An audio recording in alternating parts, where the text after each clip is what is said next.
नहीं, उन्होंने हमें ये पता तो रहता है कि परमानेंट स्टाफ आ रहा है, हमें हर बार डर तो लगा रहता है, बट हम क्या करें। प्राइवेटाइजेशन जो इन्होंने किया है वो भी सरकार ने अपने बेनिफिट से ही किया है ना, उससे उनको ही फायदा होगा, आम जनता को क्या फायदा होगा। 15 साल हमें पूरे 14-15 साल हो गए हमें यहाँ पे काम करते करते, अचानक से फिर हमें टर्मिनेट कर दिया गया। जरूरत थी तब, हाँ तब हमें ज़रूरत थी, हमें हमारा कोविड था, कोविड में हमसे काम करवाया, कोविड में हम पॉजिटिव हुए सारे के सारे। हमारी डिमांड है कि आरएमएल हॉस्पिटल में नर्सिंग ऑफिसर्स हैं हम सब, हमारी डिमांड है कि हमें वापस से हमारा टर्मिनेशन वापस लें और हमें जॉब पे दें। तो मैम जी आपको टर्मिनेशन दे दिया है, ये अचानक दे दिया है या पहले से आप कंफर्म किया था? नहीं, हमें कोई भी कंफर्म हमें नहीं किया, एक महीने पहले का नोटिस दिया जाता है सभी जगह निकालने के पहले, लेकिन हमें कोई भी टर्मिनेशन हमें निकालने के पहले कोई नोटिस नहीं दिया गया, विथ इफ़ेक्ट कर दिया गया कि विथ इफ़ेक्ट आप इमीडिएट विथ इफ़ेक्ट मतलब निकल जाओ तुरंत। जो हमारे ऑन ड्यूटी पे थे लोग, वो ड्यूटी पे भी उन लोगों से बोला गया कि फ़ोन करके कि भाई तुम लोग निकल जाओ, जो ड्यूटी पे आने वाले थे उन लोगों को भी फ़ोन करके मना कर दिया गया। मतलब हमने जो हमारा टर्मिनेशन लेटर था वो हमने रिसीव भी नहीं किया है, अभी किसी बंदे ने रिसीव भी नहीं किया, हमको रिसीव करने के लिए भी नहीं बुलाया गया कि आप अपना लेटर रिसीव कर लो।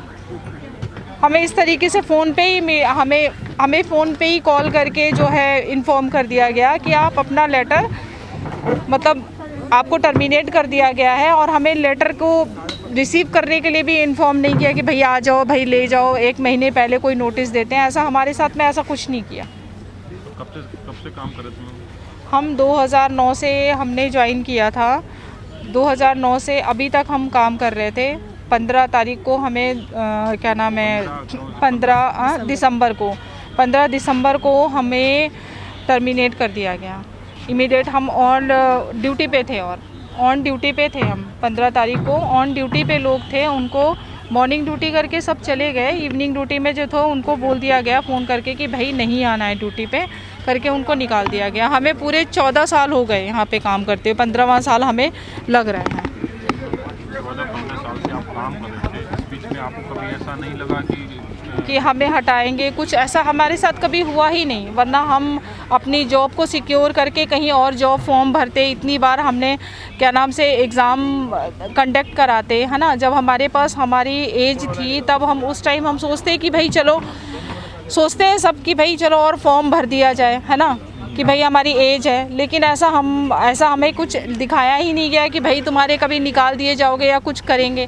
कंटिन्यू हमारा रिन्यूअल हर 3 महीने में रिन्यूअल होता था, तो हर 3 महीने में हमारा रिन्यूअल करके हमको आगे करते गए। इस तरह करते करते हम आज 15 साल, हमें पूरे 14-15 साल हो गए हमें यहाँ पे काम करते करते, अचानक से फिर हमें टर्मिनेट कर दिया गया। जरूरत थी तब, हाँ तब हमें ज़रूरत थी, हमें हमारा कोविड था, कोविड में हमसे काम करवाया, कोविड में हम पॉजिटिव हुए सारे के सारे, 43 लोग हम कोविड पॉजिटिव हुए। हमारे एक स्टाफ थी, उसके फादर इन लॉ होने के बावजूद आपने काम किया? हाँ काम किया, हमें कुछ दिन पॉजिटिव होने के बाद भी टैबलेट खा के हमने काम किया। हम अपने घर भी नहीं गए कि ताकि हमारे बच्चों को या हमारे हस्बैंड मदर इन लॉ हैं, बूढ़े लोगों को हमसे कोई इन्फेक्शन ना हो जाए, हम वहीं हॉस्पिटल में ही रुके, पूरे टाइम हमने काम किया। तो मैम जैसा कि आपका ये प्रोटेस्ट कर रहे हैं, आपका टर्मिनेट कर दिया, तो मैम आपने इसके लिए कभी हॉस्पिटल प्रशासन या सरकार से किस तरह से बात करने की कोशिश की? कुछ बात हुई आपकी? हाँ, हमने कोशिश ज़रूर करी थी, क्योंकि ये तो हमारा पहला ही स्टेप है कि हम अपने हॉस्पिटल के जो अधिकारी हैं जिनके थ्रू हमें ये जॉब मिली थी, हम उनके पास जाएं और उनसे बात करें, पर वो उन्होंने एक बात करने के लिए भी हमें अपने लिए उन्होंने हमें अप्रूव नहीं किया। वो कह रहे हम लोग तुम लोगों से बात करना ही नहीं चाहते हैं, क्योंकि अब तो हमारे पास तुम्हारे लिए अब कुछ जॉब है ही नहीं, तो हम तुम्हारे से किस बारे, हमारे पास अपना परमानेंट स्टाफ आ गया है, हमने अपनी वैकेंसीज फुल कर दी हैं, अब हम आपकी ज़रूरत नहीं है, तो अब आपको जो करना है आप अपने आप करिए, उसके लिए हम आपकी कोई सहायता नहीं करेंगे। और इसके लिए उन्होंने खुद बात करने के लिए वो हमारे सामने भी नहीं आए, उन्होंने बस मैसेज दे दिया कि नहीं हमें बात नहीं करनी, हमारे सामने भी नहीं आए और बाहर से ही हमें भेज दिया। स्वास्थ्य मंत्री से आपकी बात नहीं हुई? नहीं, हमारे हॉस्पिटल के कोई भी जो वहाँ के वो है DDS सर हैं, उन्होंने हमें कोई भी बात करने के लिए हमारे आगे नहीं आए। लेटर भी दिया हुआ है मिनिस्ट्री में, और हमने अपनी जो भी हमारी मांगे हैं, हमारी जॉब के लेके हमारी जो भी डिमांड है उसको हमने आगे फिर मिनिस्ट्री में फॉरवर्ड किया, पर वहाँ से भी हमें कोई रिस्पांस नहीं आया है। और इसके लिए हमने अपने केस भी डाला है, बट केस आने का रिजल्ट आने में टाइम लगेगा। तो उसके लिए हम तब तक क्या करें? हम अपने परिवार को, अपने आप को कैसे तब तक स्टेबलाइज करें? 1 महीने हो चुका है और इस बात को अब 1 महीना होने वाला है। हम अपनी ऐसे ही धरना दे रहे हैं, अपना प्रदर्शन कर रहे हैं ताकि हमारी बात आगे लोगों तक जाए, क्योंकि ये सिर्फ हमारे तक ही सीमित नहीं है, ये और भी डिपार्टमेंट्स के लोगों में भी है। ये नहीं कि सिर्फ नर्सिंग स्टाफ, यहाँ पे जितना भी क्लरिकल स्टाफ है, जितने भी और भी डिपार्टमेंट्स के लोग हैं, उन सबको धीरे धीरे करके सरकार हर डिपार्टमेंट से छटाई कर रही है। पर ये आप ये देखिए कि अगर आप परमानेंट स्टाफ रख रहे हैं तो हमारे पास भी इतने सालों का एक्सपीरियंस है, वो एक्सपीरियंस आपके लिए कोई मतलब नहीं रखता है। तो जब परमानेंट स्टाफ उन्होंने रखा तब उन्होंने आपसे इस बारे में बात नहीं की? नहीं, उन्होंने हमें ये पता तो रहता है कि परमानेंट स्टाफ आ रहा है, हमें हर बार डर तो लगा रहता है, बट हम क्या करें? हमने अपने आप को अपनी जॉब सिक्योर करने के लिए कई कोशिश करी, पर हमें बिल्कुल भी अंदाज़ा नहीं था कि हमारे को एक ही दिन में 2 घंटे के अंदर हमें टर्मिनेशन दे देंगे, क्योंकि उन्हें पता है कि हम कुछ ना कुछ तो आप कोशिश करेंगे। कोशिश तो हम अभी भी करेंगे, अपनी जॉब को सिक्योर करने के लिए हम अभी भी कोशिश करेंगे, क्योंकि हमें अपने परिवार को देखना है, अपने फैमिलीज़ को देखना है। कैसे करेंगे? एक तरफ सरकार कहती है सबका साथ सबका विकास और महिलाओं का सम्मान, क्या कहें? ये सब बातें बस सिर्फ बातें ही रह जाती हैं। ये हमारी जो रियल लाइफ है उसमें हमें ये बिल्कुल भी कहीं पे कुछ हमारे लिए कुछ इसका कोई समाधान तो दिखता नहीं है।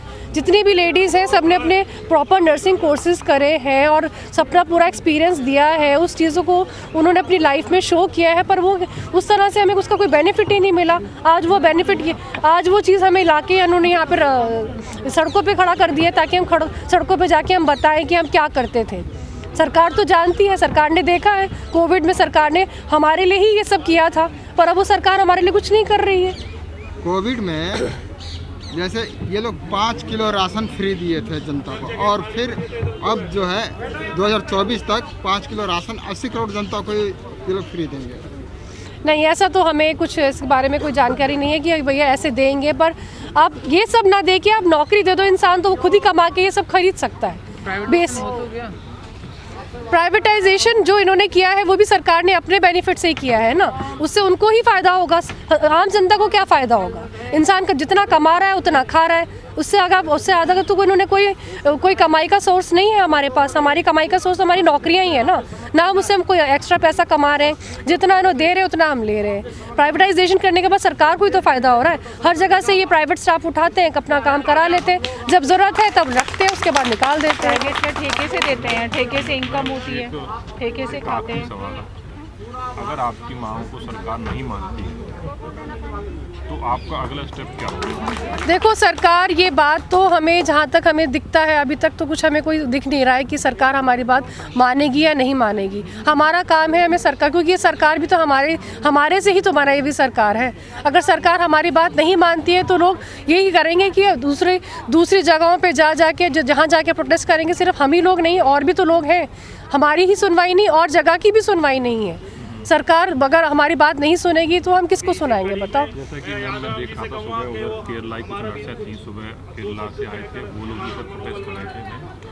तो क्या आप लोग उनसे बात हुई आपकी साथ में प्रोटेस्ट करने की? जो केरला में भी लोग प्रोटेस्ट कर ये सब राज्यों में ये सब सभी राज्यों में अलग से जो प्रोटेस्ट कर रहे हैं, तो उन लोगों से आपकी बात हुई है, उनके साथ मिलकर करेंगे या फिर आगे आपका क्या? अभी तो हम जितने भी दिल्ली का ही जो नर्सिंग स्टाफ है या जितने भी डिपार्टमेंट के लोग हैं, खाली नर्सिंग स्टाफ नहीं, कॉन्ट्रैक्ट में दिल्ली में जहाँ पे भी जितना भी डिपार्टमेंट है, अभी सिर्फ उन्हीं को जोड़ के हम लोग चाह रहे हैं कि हमारी दिल्ली की सरकार ही हमारी बात सुन सके।